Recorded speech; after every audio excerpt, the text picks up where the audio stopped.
si London. Ayan. Ang gwapo, diba?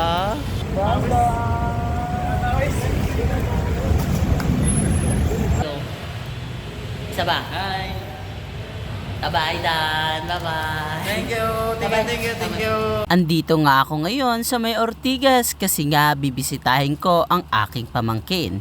Hi mga kapalangga, so andito nga tayo ngayon sa Star Mall Mandaluyong sa may Show Boulevard dahil atin ngang kikitain ng aking pamangkin. So nagulat nga din pala ako dito na lahat ng ito ay binili din pala ni Villar.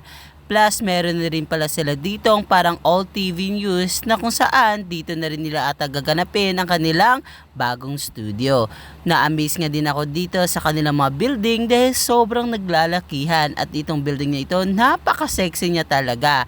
At papunta na nga kami dito, tatawid na kami sa may Ortigas dito sa may Pasig. At nakita na namin yung mega mall na kung saan papunta na ito sa Octagon para makita ko na ang aking pamangkin. Sobrang haba pala nito at nakapagod maglakad. Sobrang ganda ng building, 'di ba? At mas sexy pa sa akin, 'di ba? See? Sobrang na-amaze nga ako dito mga kapalangga dito sa building na ito. Ito po ang mall or mega mall. Bago pa dumating ang Mall of Asia ay ito na ang pinakamalaking mall sa buong Pilipinas. At sobrang nagandahan ako dito sa kanilang palamuti sa labas na kung saan nakaka-attract talaga siya ng atensyon ko. At sa pagpasok ko nga dito sa kanilang mall ay sobrang natuwa ako dahil damang-dama mo na ang Christmas dahil sa sobrang ganda ng mga palamuti nila. Perfect nga dito kung kayo ay gusto nyo magpicture, sightseeing na rin. At nandito na nga kami at nakatawid na kami sa may Ortigas para papunta doon sa may Octagon. At na-amaze nga ako dito. Ito yung office ng San Miguel. Sobrang ganda, 'di ba? Napaka-aesthetic. At nandito na nga kami sa Octagon para makita at muling makasama ang aking pamangkin. At nagmamasid-masid nga ako dito at napansin ko na siguro mataas nga ang kanilang cost of living dito. Kita pa lang naman sa istruktura ng kanilang mga building. At ilang minuto na nga ay dumating na ang aking pamangkin na sobrang nagmamadali para makita na rin ako. O, diba? Huling kita ko nga sa kanya ay 2 years ago pa. Ito yung pagpunta ko doon or pag-uwi ko sa probinsya. Nakalimutan ko ngang ibigay sa kanya ang kanyang regalo kasi nga meron na ako nabili sa kanya.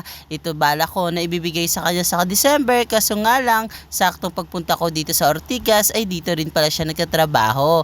Nakalimutan kong iabot sa kanya kaya ang sabi ko sa kanya ay sa December na lang.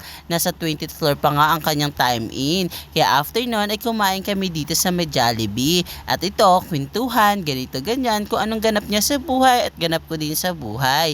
Kasama niya pala sa bahay ang kanyang asawa na kung saan nagkwento na rin siya sa kung anong nangyari sa kanya at sa kanyang asawa. Bali mga kapalangga, ang kanyang lola ay pinsan ni Papa at ang kanyang papa naman ay tito si Papa at siya naman ay apo na ni Papa. So ibig sabihin ay ako ay tito niya sa pangalawang pinsan. Oh, bahala na kayong magintindi kung ano yung pagkakaintindi nyo. Basta ganon ang kwento ng aming buhay. Buhay ba? Family tree. At dito nga ay patuloy pa rin kami sa aming pagkikwentuhan. Sabi ko sana sinama niya ang kanyang asawa.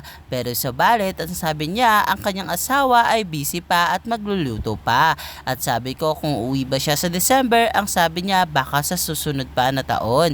Kaya dito ang sabi ko sa kanya ay pagdating ng December ay iaabot ko na lang sa kanya ang kanyang regalo. Kasi nakaraang taon nung umuwi ako ay hindi ko rin naibigay sa kanya kasi nandito na pa rin pala siya sa Maynila. So after nga namin kumain ay dumaan muna kami dito sa Lawson na kung saan dito rin ang kanyang trabaho. Binilhan ko na rin siya ng kanyang mainom at pagkain para habang siya ay nag-duty. So hanggang sa susunod na daan ng ating pagkikita, mag-ingat ka dito sa mga susunod kong mga vlog mga kapalangga ay inyong subaybayan ito. Bye-bye!